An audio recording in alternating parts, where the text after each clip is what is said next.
Hi everyone, Johnny here. So wanted to do something a little bit different today. Rather than examine a fight that's already happened and looking at, what were some of the scenarios that came up repeatedly and what were some of the high percentage takeaways from that.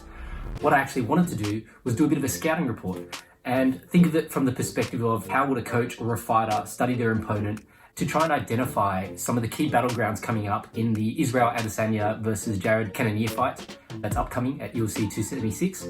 So my take might be a little bit different. I'm not going to try and pull out a crystal ball and pick out, at what round and what move or whatever. But I think it's really important to try and identify what may be the two or so critical battlegrounds where this fight could be won or lost. So to put this scouting report together, what I've done is I've actually gone back and looked at a bunch of Cannonier's and Adesanya's previous fights. Shout out to Stylebender, because on his YouTube channel, Adesanya's actually broken down some of his fights and talks about his mindset and what was he thinking and those sorts of things. So when I rewatched the Brunson versus Jared Cannonier fight, one of the things that stood out for me was that I feel like Cannonier is a right-hand dominant fighter. And what I mean by that, I actually went and counted the amount of strikes that he threw off the right side, so whether it was a right hand or an elbow, in the second round of that fight. And I think based on the statistics, there was 54 strikes thrown and 43 of those were off the right side. So one of the interesting things that I think is going to happen in this fight is that we're going to see this battle about Cannonier trying to land this right hand and Adesanya obviously trying to stay out of the way of the right hand and countering off that right hand. And we've seen that battle play out before. If you look at Adesanya versus Robert Whittaker, if you look at Cannonier versus Dominic Reyes, both of those are examples of how positioning and movement can actually shift that battle in the counterpuncher's favor. I'm going to obviously show some of these sequences so that you can actually appreciate how similar and how slightly different they are as well. Dominic Reyes actually countered with a left hand and Adesanya's was a right hook. So there's a couple of examples there. One of the other interesting things about Cannonier is that he can fight switch. In the Brunson fight, in the second round, you actually saw him switch into southpaw and using his right hand as the jabbing hand and also the power hand. He threw a Superman punch off the right hand side. And these are the things that I think are going to be interesting because obviously Adesanya is well versed in fighting both orthodox and southpaw. It's for that reason that I think that this is going to be one of those battlegrounds. And it's not to say that Cannonier doesn't have great power in his left hand as well. He's got great power in both hands. But just when I watched the Brunson versus Cannonier fight, I just felt like Cannonier is a right-hand dominant fighter, and I think if you go back and watch some of his other fights as well, you probably start to see this trend of him using the right hand more dominantly as his preferred weapon, and whether he might just be right-handed and likes to use that side or is comfortable throwing multiple shots off different angles off that side. He's obviously had success landing the left hand as well, but I just think in terms of percentage of strikes, that is going to be one key battleground, or whether Cannonier can land that right hand or is he going to overthrow it and get countered.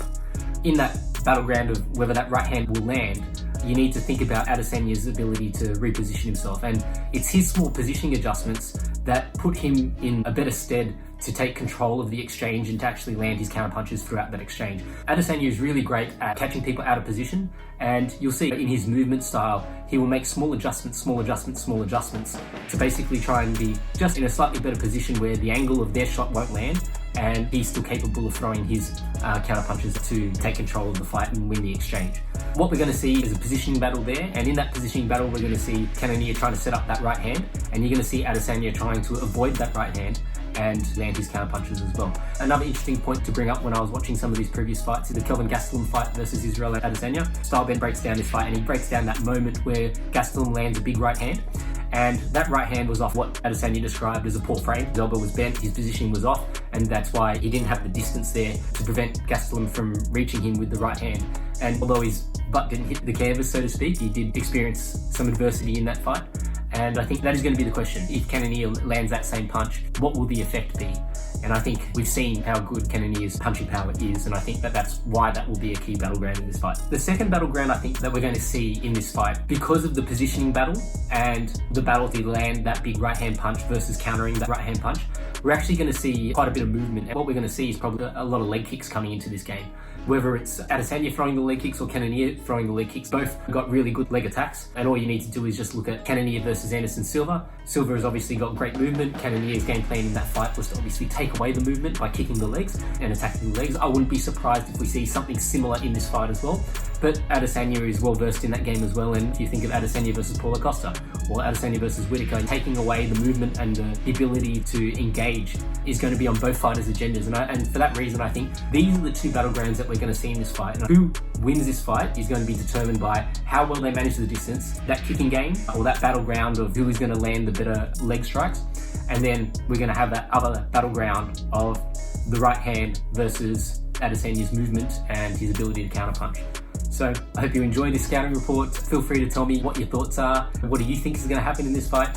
At the end of the day, for me, I'm trying to practice my film study skills and my fight studies. And what I'm trying to do is actually think about things from different angles. In putting together this scouting report, it's a little bit different to what I've done before, but I thought let's have a little bit of fun with it. What's the worst that can happen? Look, in MMA, anything can happen, right? So that's why I'm not really predicting who's going to win or what the finish is. But what I am talking about is if I was in these guys' corners, whether it's Adesanya's or Cannonier's, these are the two battlegrounds that I would have wanted to be focusing on and making sure that my fighter was able to manage those battlegrounds and was well versed in those battlegrounds to prepare for this fight, because I think in these two battlegrounds this is where the fight will be decided. So hope you enjoy it. Thanks for watching. If you do enjoy this video, please like, follow, subscribe, whatever you want to do, and feel free to check out my other martial arts fight studies where I try and talk about what are some of the scenarios that are high percentage in each of the fights and what each of the fighters bring in the fights that I study. I really appreciate your support. Thank you.